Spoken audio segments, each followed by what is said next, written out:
score is 55-13. Asheville Iguanas out in front of the Clayton Bootleggers. An injury and just fumbles and not being able to hold the ball offensively. And there's been opportunities where the Bootleggers have had 4 times, Trace Knight, to break the goal line and go for a try. And Asheville's powerful offense, or defense, so to speak, they're both offensive and defensive. They go into that defensive mode and they just take it away like candy from a baby. And then 9 times out of 10, they capitalize and they go for another try at the goal line. As we see that happening now, try for Asheville trying to prosper, but now Clayton's trying to get defensively to get the ball back, and it looks like it's gone out of play. It is going to be a what we call a turnover, and the Bootleggers will take control. Looks like they're going to kick it away as well.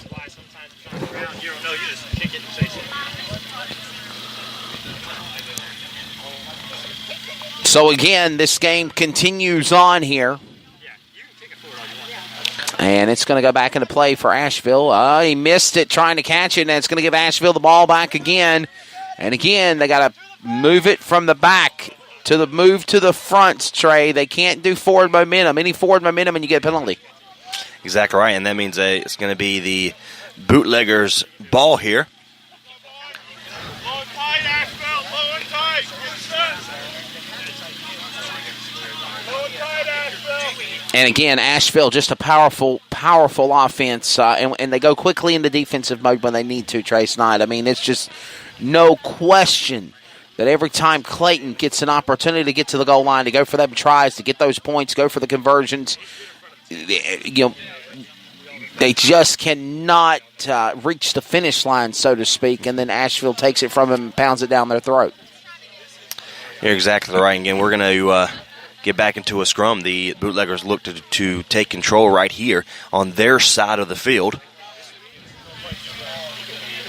So a scrum coming up. Clayton's on their side of the field here now, trying to put some points on the board and salvage pride of what has been a dismal game here in this October fall afternoon at East Clayton Community Park. And it looks like we got a penalty coming up possibly. Oh, wow. And number 9 is getting a little bit testy. And they stop the play for just a second to kind of get their breath together, and Bootleggers take control.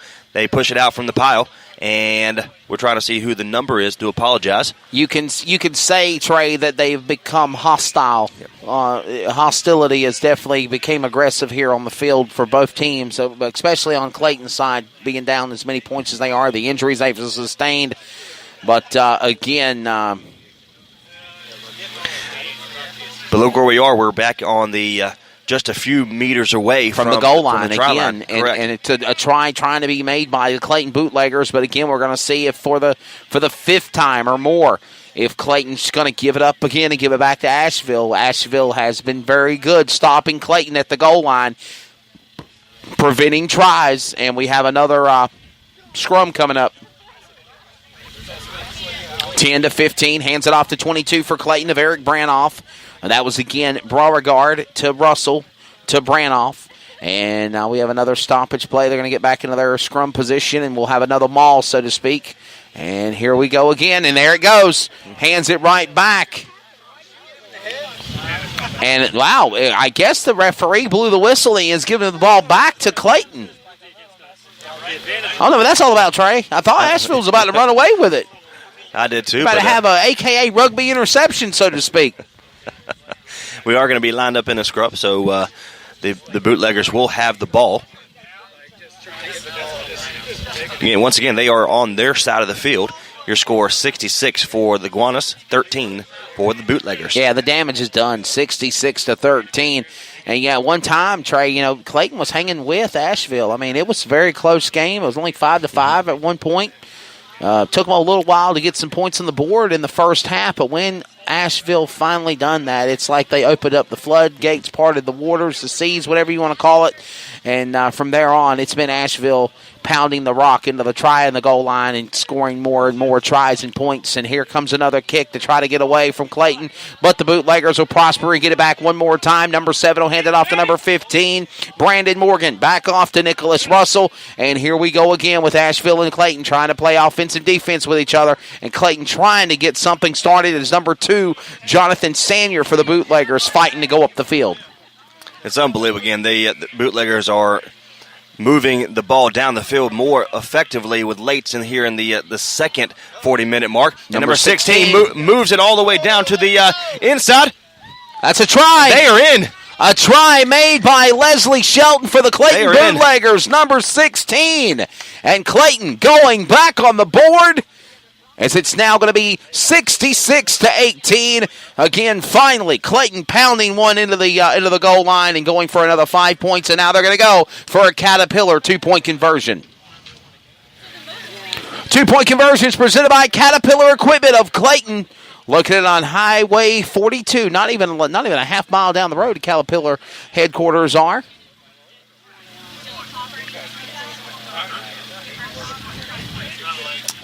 And finally, Trey, we see Clayton break into that break to the goal line. I mean, I know the damage is done, 66-13, or now 18, so to speak. They're going to go for that 2-point Caterpillar conversion here in a moment, or the Caterpillar 2-point conversion. But with that being said, to get points, that's what it's about. Well, you're exactly right, and we've seen multiple occasions the entire match today that the Bootleggers are getting down the field. That's right. They're getting so close, but it was good to see right there. They finally got it past the try mark, and 2 points is up, and it's going to be no good. No good. So that Caterpillar 2-point conversion will not happen for the Clayton Bootleggers, so it will stay 66-18 to score, Trey Snide, as we're in the second, coming to the end of the game. You're exactly. Just a few more minutes into the match here, and Iguanas will take over after the nice push down by the Bootleggers there for another try. I want to play the whole game. 66-18 coming to the end of regulation here. And this game rolls on. Asheville to the midpoint of the field. They're going to get the ball back. They'll make it go almost to that 22.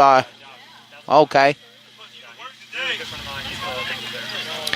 And we might need to start bringing binoculars to call these games, possibly. I feel like I need to get me binoculars like when I'm being a turn announcer calling those NASCAR races when those cars roar in the corners so I can be able to see the cars. With the viewpoint that we're at for our broadcast position, we're kind of low, mid-level, mid-court or midfield, Trey, and it's kind of hard to be able to zoom in. Plus, we got people standing around in all different corners on both sides of the ball for the teams.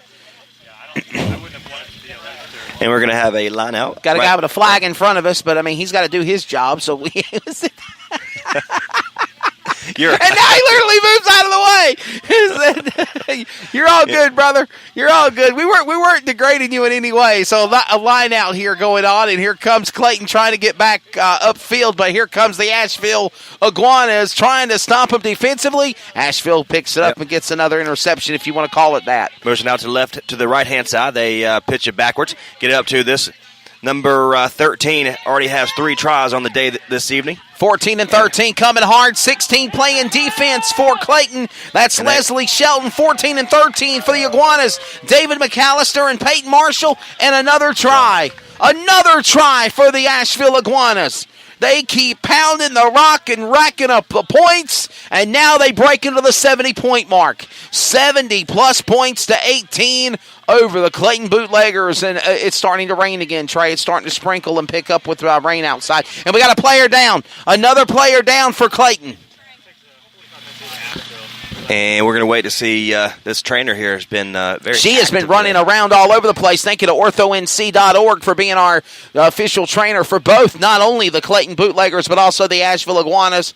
And we have another player down. That'll be the 5th injury for the Clayton Bootleggers as we're still in final quarter of play here in the second half of this game between the Asheville Iguanas and the Clayton Bootleggers. Looks like she checked him over. Looks like he might be okay. And another 2-point conversion is good for the Iguanas of Asheville as well.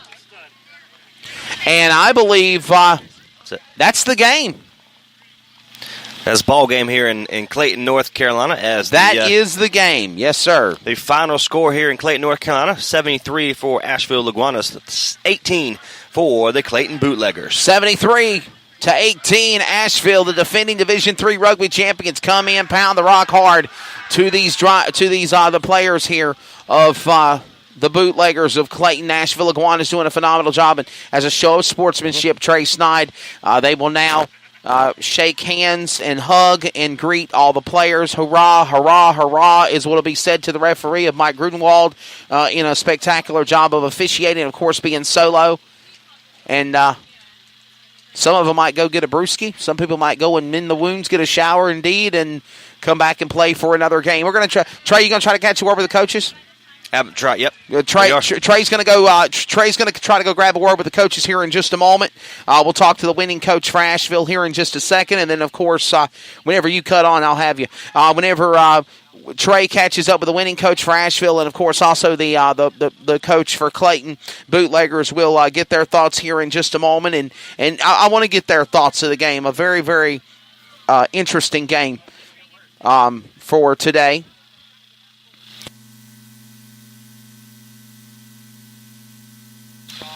So Trey Snide for the 3 and Out Sports Network making his way out here. We're going to take a 30-second timeout. We'll get ready for our Deep River Brewing post-game show. The post-game show coming up as we recap the action of today's game between the Clayton Bootleggers and, of course, the Asheville Iguanas. We're working it offensively and defensively as the away team on a rainy Saturday afternoon in Seatown. They pick up the win, 73-18. Our Deep River Brewing postgame show is coming up in a moment on the 3 and Out Sports Network, the voice of rugby football. Coming soon, the new wave of hydration and energy drink HIQ. This new product is all natural with no caffeine and gives you a major boost of hydration and energy. No twitching effect or crashing like the old energy drinks. You can visit our website at www.liquidhiq.com or Twitter at HiQ2015 to learn more about this amazing energy drink. What is your level? Live your life and just let go. If you try, then you will know.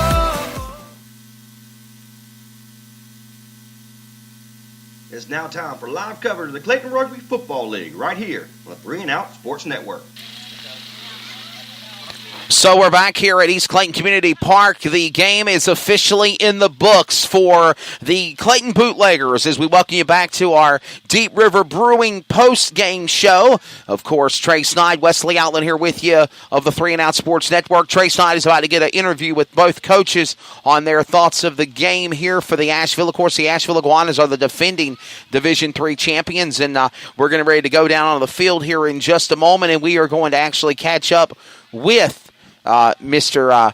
Trey Snide. Trey Snide will be joining us here in a moment. In just a second, we're going to go down to the field, and Trey Snide is with the winning coach of the Asheville Iguanas.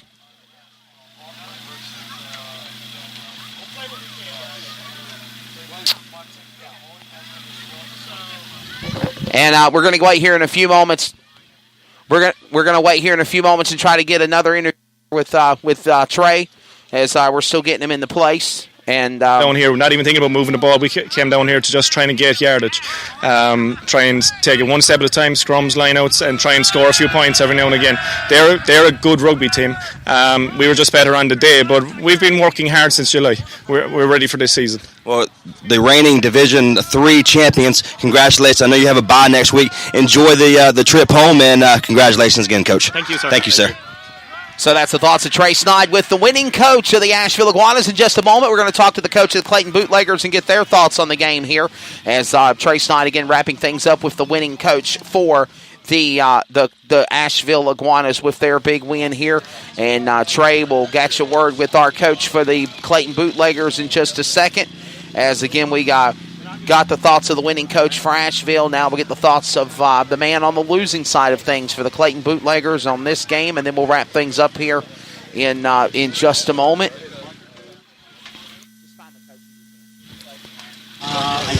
So Trace Knight again will be with the winning coach he was with the winning coach of the Asheville Bootleggers or the Asheville Iguanas just a moment ago. Of course, they're out of the ARFC division, the Asheville Rugby Football Club, established in 1993 for the Asheville Iguanas. And again, of course, in just a moment, he will catch an interview with our Clayton coach, and they'll actually get ready for another game. They got a lower division tier game here in just a moment.